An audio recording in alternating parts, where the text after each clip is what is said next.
അസ്സലാമു അലൈക്കും വറഹ്മത്തുള്ളാഹി വബറകാതുഹു. അൽഹംദുലില്ലാഹി റബ്ബിൽ ആലമീൻ വസ്സലാത്തു വസ്സലാമു അലാ ഖാതമിൽ അംബിയാഇ വൽ മുർസലീൻ നബിയിന മുഹമ്മദിൻ വഅലാ ആലിഹി വസഹ്ബിഹി അജ്മഈൻ വമൻ സാറ അലാ നഹ്ജിഹി വസ്തന്ന ബിസുന്നതിഹി ഇലാ യൗമിദ്ദീൻ. അമ്മാ ബഅദ്. പ്രിയമുള്ള സഹോദരി സഹോദരന്മാരെ,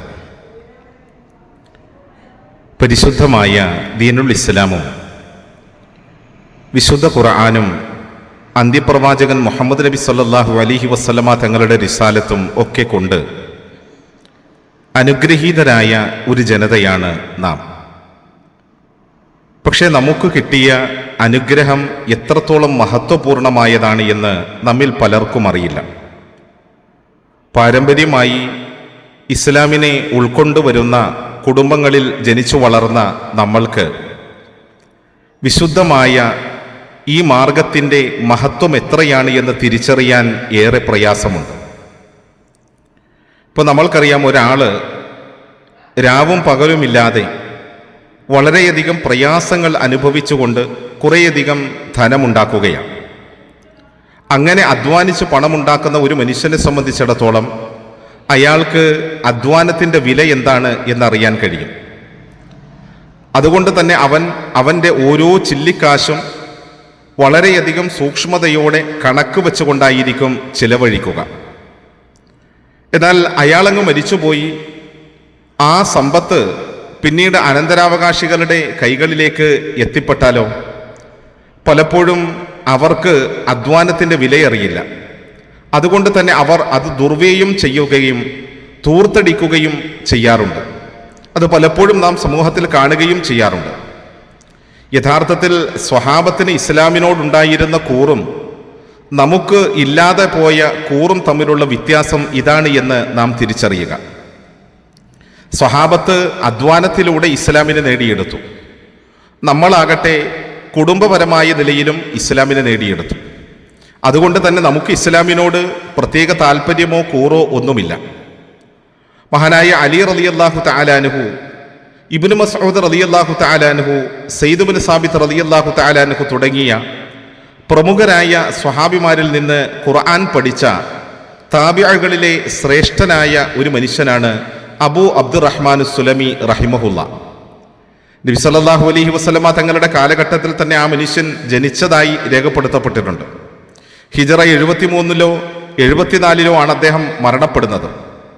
അദ്ദേഹം ഇപ്രകാരം പറഞ്ഞതായി നമ്മൾക്ക് കാണാൻ സാധിക്കും: ഇന്നമാ അഖ്ദനൽ ഖുർആന അൻ ഖൗമിൻ അഖ്ബറൂന അന്നഹും കാനൂ ഇദാ തഅല്ലമു 10 ആയാത്തിൻ ലം യുജാവിസുഹുന്ന ഇലൽ അശ്റിൽ ഉഖ്റ ഹത്താ യഅലമു മാ ഫീഹിന്ന മിനൽ അമലി ഖാൽ ഫതഅല്ലംനൽ ഇൽമ വൽ അമല ജമീഅ വഅന്നഹു സയരിസുൽ ഖുർആന ബഅദനാ ഖൗമുൻ യശ്റബൂനഹു ശുർബൽ മാ ലാ യുജാവിസു ഹാദാ വഅശാറ ബിയദിഹി ഇലാ ഹനകി.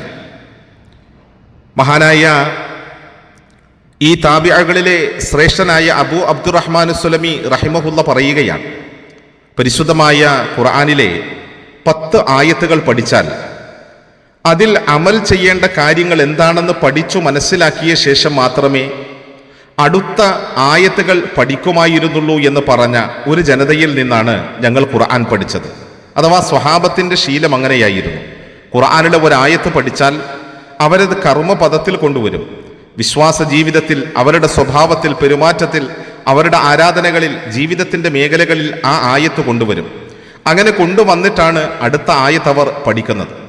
അപ്പോൾ അങ്ങനെയുള്ള ഒരു ജനതയിൽ നിന്നാണ് ഞങ്ങൾ ഖുർആൻ പഠിച്ചത്. അതുകൊണ്ട് തന്നെ ഞങ്ങൾ ഇൽമിലും അമലും ഒന്നിച്ചാണ് പഠിച്ചുകൊണ്ടിരുന്നത്. ഞങ്ങൾക്ക് ശേഷം ഒരു ജനത ഈ ഖുർആനിനെ അനന്തരമെടുക്കും. അവർ വെള്ളം കുടിക്കുന്നത് പോലെ ഖുർആനെ കുടിക്കും. എന്നിട്ട് അദ്ദേഹം തൊണ്ടക്കുഴിയിലേക്ക് ചൂണ്ടിക്കാണിച്ചുകൊണ്ട് പറഞ്ഞു, ഇവിടെ നിന്നങ്ങോട്ട് അത് പോവുകയില്ല എന്ന്. അഥവാ തൊണ്ടയുടെ താഴേക്ക് ഇറങ്ങുകയില്ല. യഥാർത്ഥത്തിൽ നമ്മളെപ്പോലെയുള്ള ആളുകളെ കുറിച്ചാണോ ഇത് പറഞ്ഞത് എന്നത് ഗൗരവത്തോടെ ചിന്തിക്കേണ്ടതുണ്ട്.